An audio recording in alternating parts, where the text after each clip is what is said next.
another video, and today I'm going to be talking about my Meps experience. I'm back home, so I'm back home for a week or so. I just got done with AIT, and I'll have another video talking about my basic training experiences and my stories and such, so don't worry, that's coming out. And then I'm also going to be doing one about my AIT experience and some tips for it, because it is a very hard course. But I'll get into that later in a different video. But this time I'm going to be talking about my Meps experience. Oh, my nose is itchy. But yeah, this is my room again. Hi, I'm back home. I'm so glad I'm back home. It's been a while. But yeah, it's kind of messy because I'm packing and such to go to my first duty station.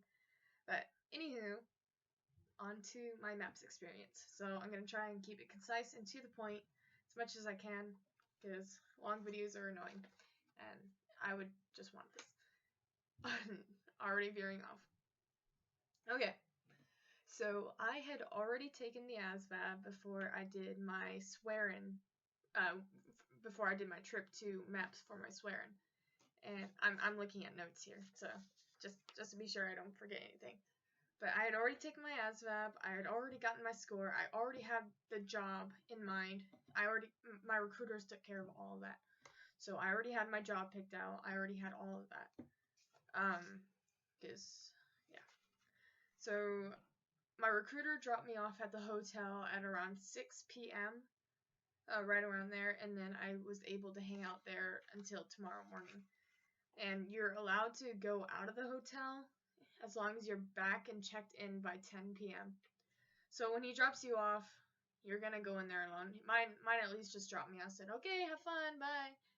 And so I walked in, and he told me where to go. He said second floor and room whatever, I forgot. But I went there. There was this lady there. She checked me in. She needed my ID card, and that was it, I guess. My ID card and my Meps paperwork. And I checked in. I got my room key, and I was the only female there, so that meant I got my own room. That was prime. That was the best. I was really lucky. So I just hung out in my room because I didn't have my car or anything, and my mom was at work, and I just kind of hung out in the hotel. And there was nothing around, really, that you could walk to. So I had dinner there. They give you 2 vouchers, one for dinner and one for breakfast.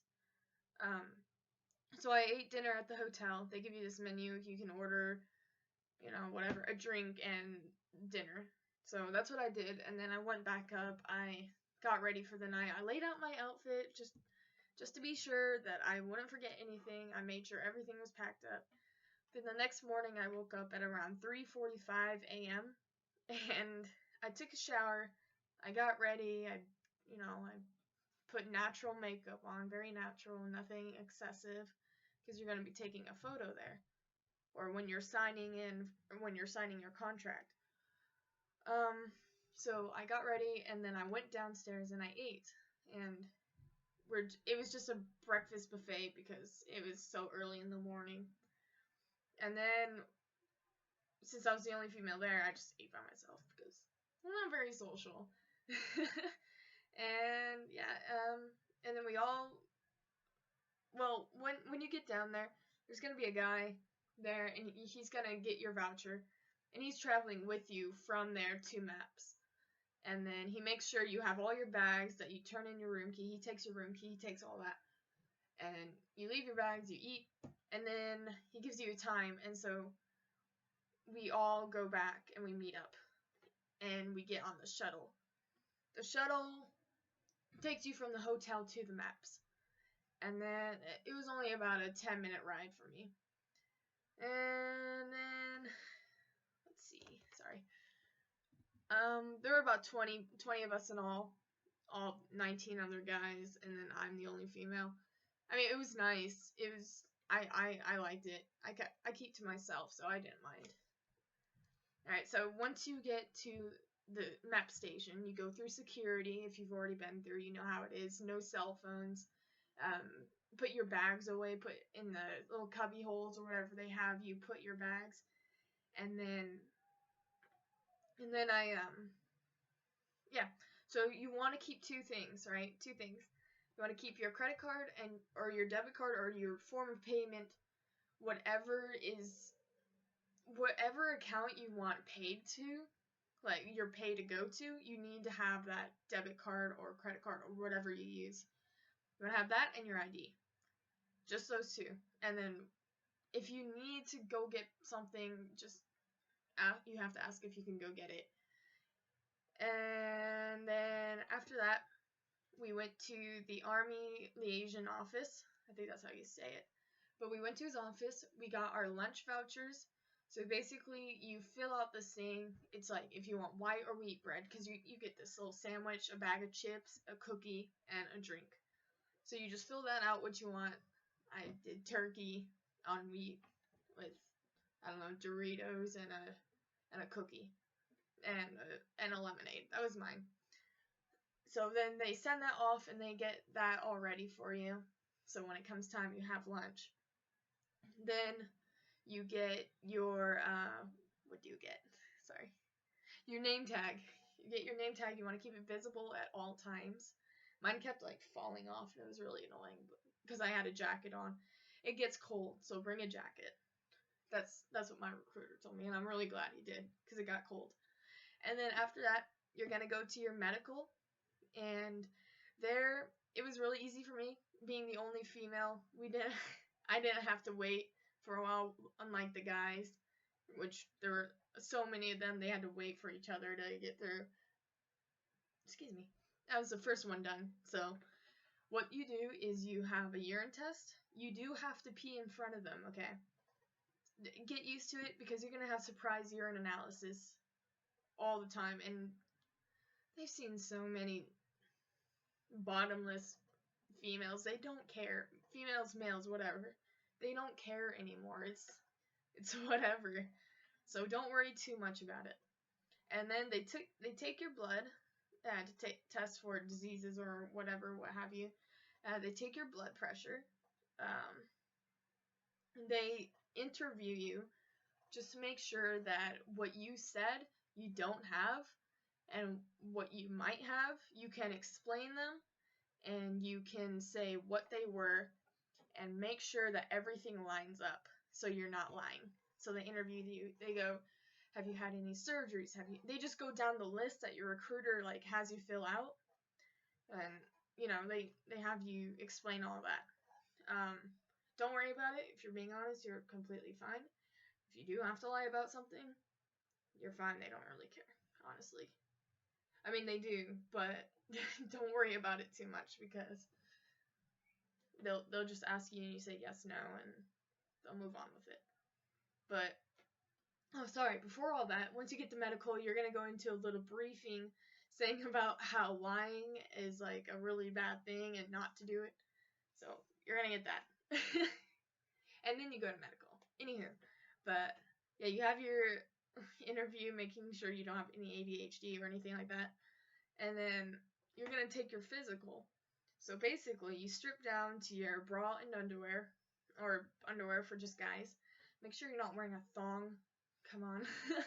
Make sure you're not wearing no lacy thing. Just keep it simple. Just keep it nice. And if thongs are all you have, borrow your mom's granny panties or whatever. Just don't do it because you will get in trouble and they will be annoyed. Make sure you take out any piercings you may have. Nose, mouth, ear, nipples, whatever else you may have. And then you do your physical. So basically what they have you do is they'll have you jump, they'll have you do jumping jacks, they'll have you rotate your arms, your legs, your ankle, your wrists, wiggle your toes, your fingers, and then you'll do your duck walk. So you can Google duck walk, but all you do is squat flat-footed on your feet, and basically just crawl walk in a way. Like you're trying to be sneaky, but in a really creepy way. So do that. You do all that. You get done with that, and then they'll hand you a gown, and you take off your underwear. So they can do your rectal exam. This was the first time anyone's seen my ass naked. Not gonna lie. Well, my my my butthole more so. But oh, awkward. But it's a human body. It's whatever. They've seen so many buttholes. Let me tell you. So it'll be either a male or a female, and if it's a male and you're a female, they'll ask you if you. I mean, they won't ask you. They will have somebody. They'll have someone of the same gender with you to for your own safety and their safety. That kind of thing.